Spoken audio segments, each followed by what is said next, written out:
what do you want from the Kent Police Department? You want victim compensation for the whole thing so, because of this. Yeah. And so I'm still not sure what's going on with this. Well, this is a shell casing from the shooting right here that is in the video with Mr. Padilla's name being spoken, because I talked to the chief of police before they raided my house and asked him not to stop them. Can you please?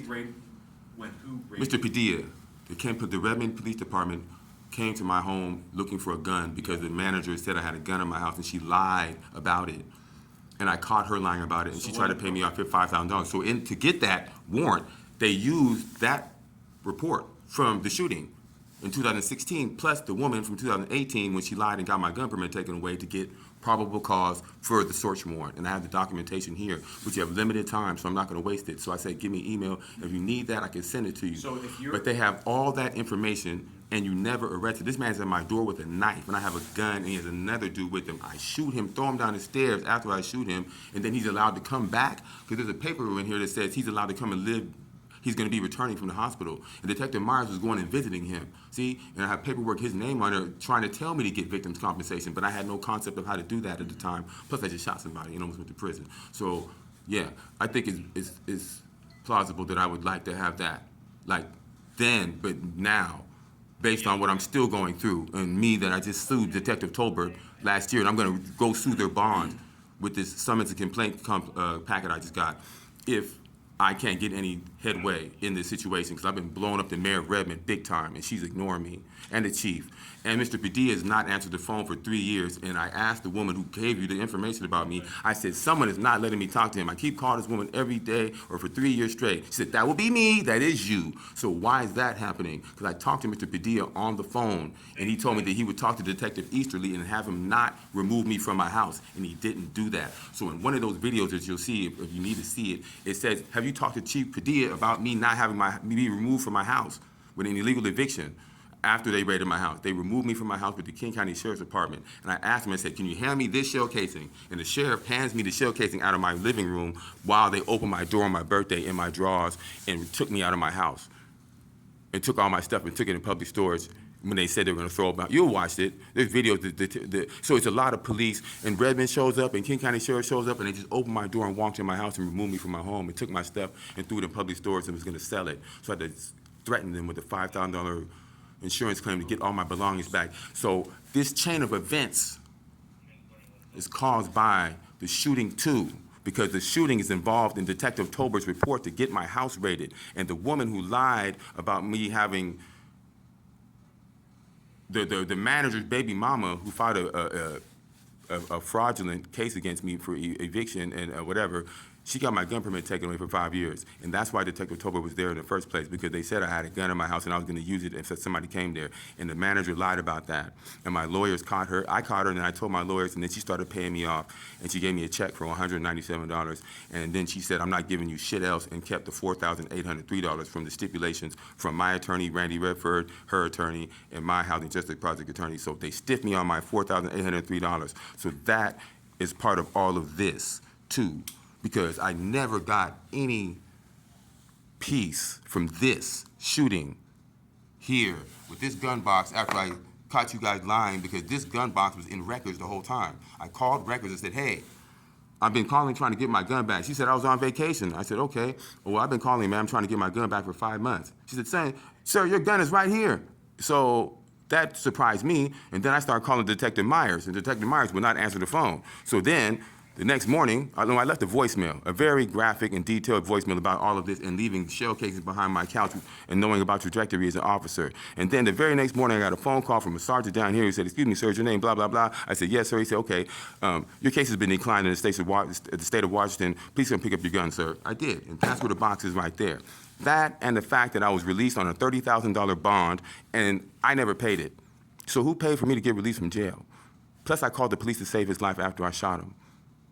So all of those things, and it's enough and more, because there's rippling effects that took place all throughout my life since 2016. I couldn't finish school, too, and get my degree, because I was in school doing my homework, and he started going to school too downstairs. We both had just got back from school that day. I was not able to complete my degree. I was in school trying to finish 3 classes. So now I got student loan debt coming down on me and other things. I need to be made whole, and that's what this video is about. I don't want to be talked to like a child I'm a grown man. I respect you guys if you're going to respect me, and that's where I'm at. So I'm going to leave you alone, sir, and I want you to go. Please take that to the King County prosecutor and ask her if she'd be willing to do that. If not, please return the phone call or to your sergeant, your chief, whomever higher-ups I need to go to get that victim's compensation. That's what I want. So we don't handle. Well, whomever does. I'm saying that we need to walk. I want to walk down that path. Okay, but I'm telling you, we don't have any. That's say fine. And we don't have any course in victim restitution. What about the King County prosecutor? Hold on, I'm explaining the King County prosecutor. Okay. Okay, so they're the ones that decline the charges. I spoke with then Detective Meyer, now Sergeant Meyer, and he. He should have been fired. Okay, he explained that there was. No probable cause. Okay, he explained that every person that they interviewed, right, had a different story. Yep. Right. Yep. And that's what. So we were unable to. The prosecutors at that point took all that and they said we're not going to file charges.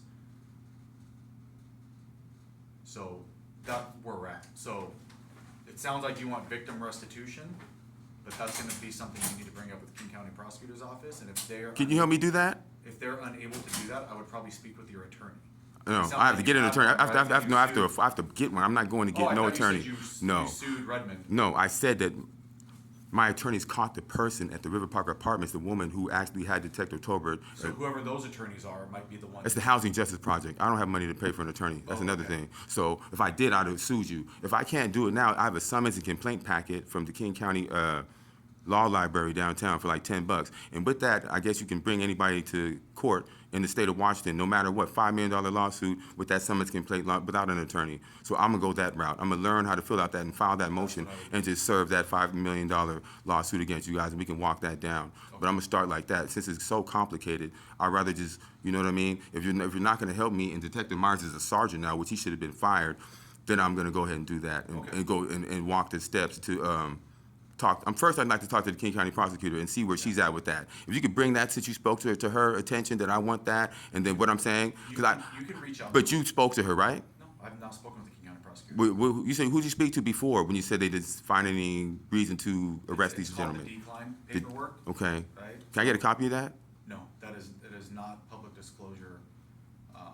Does not meet the public disclosure requirements. Okay. It's a decline from them, and yeah. Can I get the number for the King County prosecutor? I don't know the number for the. How would I find that? Probably online. Okay. If you would Google it. Where's Detective Myers at? What's that? Detective Works Myers. for the police department. Here? Yeah. Okay. Was he ever reprimanded for any of that? No. Okay. Not that I'm aware of. Okay. Reprimanded for what? Lying about where my gun was for 5 months. You And telling me it was up at the lab and the shell casings were up at the lab. There's no way the shell casings were up at the lab if I have one here. He told me on the phone each time I called that the shell casings were up at the lab and my gun. And that's why. Shell casings that they recovered. This is the gun box and all the evidence in here, sir. I'm trying to explain. Was the shell casings, did they recover shell casings from the house? Yeah. From your apartment? Okay, so those were the ones that he's saying were up at the lab. Okay. Okay, and then the gun, they actually sent the gun to the lab. Okay. So when you spoke with them. No, they didn't, because she said it's sitting right here in my office. But when you spoke with him, right, he was probably under the assumption that. I don't know about that. Was up That's speculation to me. But anyway, okay. I'm going to ask you to pass that on to her if you can. If not, I'd like to speak to her. Who was the woman's name? Can you give me the name of the prosecutor? Who was the prosecutor who declined the charges? Who was the I'm talking to you, though, Mr. Wheeler. Can I get it from here? Sir, they cannot get it from here. We're not part of the King County Prosecutor's Office. Oh, you got a King County jail? We're not part of the King County Jail. No. At all? No. You and Kirkland also. Okay. We are not part of the King County Jail. We're not part of the King County Prosecutor's Office. We are our own municipal police department. Okay. Right? So we have interaction with them when it comes to filing charges with the King County Prosecutor's Office. Is your King County prosecutor over there in the Regional Justice Center, or is it downtown? Which prosecutor do I talk to about that case? I don't know where they're at, if they're the ones up in downtown Seattle or if they're the ones down here. Because I called and the woman said, you want to talk to King County prosecutors office. We're not King County, we're something on the way here. So I'm just trying to make sure I talk to the right So if person. you call a contact number for the King County Prosecutor's And I'm getting a Office, runaround too, mind you, but I'm telling not from you, but just from other people. So I don't know what's going on with other people. I can tell you for the Kent Police Department, if you contact the King County Prosecutor's Office, they will be able to, hopefully, to provide you information on who you need to contact in regards to this case from 2016. Yes, sir. In Kent, okay? All right. Because that was who we sent the information to, as the King County Prosecutor's Office. So if there's questions about victim restitution, and as far as what happened with Redmond and King County. That's a different that's a situation, different but it's all situation. intertwined though too, because So he that- used your that is- report. That's what I'm saying. He used your report to raid my house and Okay. grab me. That's So why I I'm can't saying say that. anything about Redmond. Yeah, you PD can't and speak what on they that. I did. understand. So, okay? Yes, sir. All right. Do you have any other questions for me, Emmanuel? No, thank you. Okay. All right. Good luck to you, You okay? too.